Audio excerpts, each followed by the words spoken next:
Olá! Bora mergulhar hoje num assunto que está presente na vida de todo mundo, mesmo que a gente não pare para pensar nisso: o direito médico. São tipo as regras do jogo que comandam desde uma consulta simples até as decisões mais difíceis sobre a nossa saúde. Pois é, já tinha pensado nisso? Por trás de cada procedimento, cada conversa no consultório, existe toda uma teia de direitos e deveres. E é essa teia que a gente vai tentar entender agora. E o ponto de partida de tudo é justamente aqui, no centro dessa relação. Vamos pensar nisso como um verdadeiro pacto, um acordo de confiança que é a base de tudo na área da saúde. Essa base é a ética médica. Mas, olha, não é só um conjunto de leis, não. É muito mais como uma bússola moral que guia os profissionais. A ideia é que cada passo seja dado pensando não só na ciência, mas também no respeito profundo pela vida humana. E essa bússola tem 4 direções principais, que são os pilares de tudo. Primeiro, a beneficência, que é basicamente fazer o bem. Segundo, a não maleficência, que é aquele famoso primeiro não causar dano. Terceiro, a autonomia, ou seja, a decisão da pessoa que está sendo cuidada tem que ser respeitada. E por fim, a justiça, todo mundo tem que ser tratado de forma igual. O grande desafio da medicina é justamente manter o equilíbrio entre esses 4 pontos, principalmente quando um parece bater de frente com o outro. E dentro dessa relação de confiança, existe um dever que é, nossa, sagrado: o sigilo médico. Essa frase aqui diz tudo. A informação é de quem? Do paciente. O profissional de saúde é só o guardião dela. E quebrar essa confiança não é só um erro ético, viu? Pode ser considerado crime. Bom, esse é o cenário ideal. Mas e quando algo dá errado? Quando esse pacto de confiança se rompe? Aí não tem jeito, o direito precisa entrar em campo. E é aí que a gente começa a falar de responsabilidade médica. E para entender isso, tem um conceito que é crucial. Na grande maioria dos casos, a obrigação de um médico é de meio e não de resultado. Pensa assim, é como contratar um guia para escalar uma montanha. O trabalho dele é usar toda a técnica e conhecimento para te levar lá em segurança, mas ele não tem como garantir que não vai ter uma tempestade no caminho. A grande exceção são os procedimentos estéticos, por exemplo. Nesses casos, o resultado prometido é sim parte do acordo.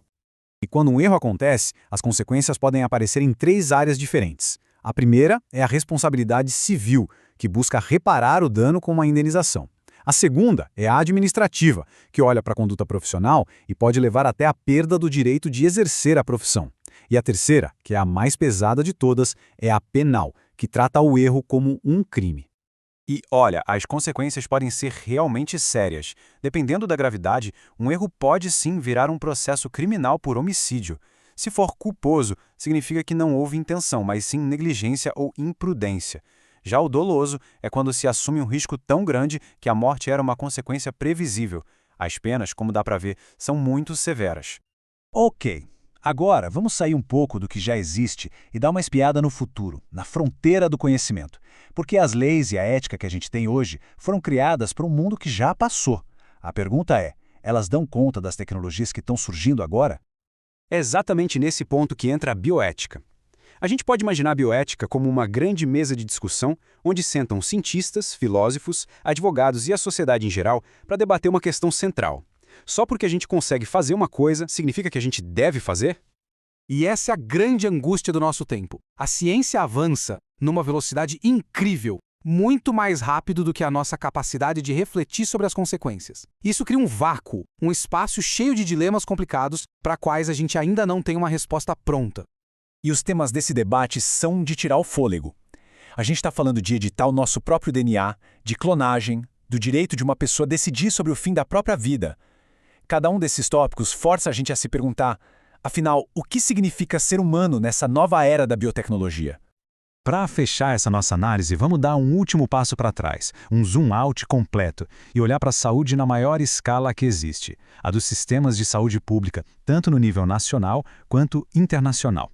E nessa escala, os desafios são gigantescos. Olha só esse número, de 2018.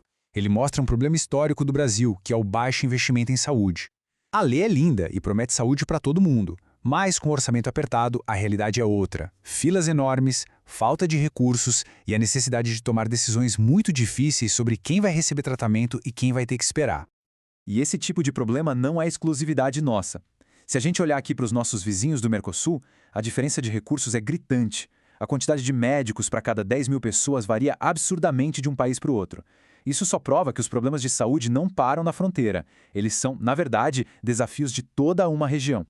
É por isso que existem movimentos como esse subgrupo de trabalho em saúde do Mercosul. A ideia aqui é ir além do comércio e tentar criar regras em comum, harmonizar as leis, regular as profissões e, no fim das contas, fortalecer a saúde de todo o bloco.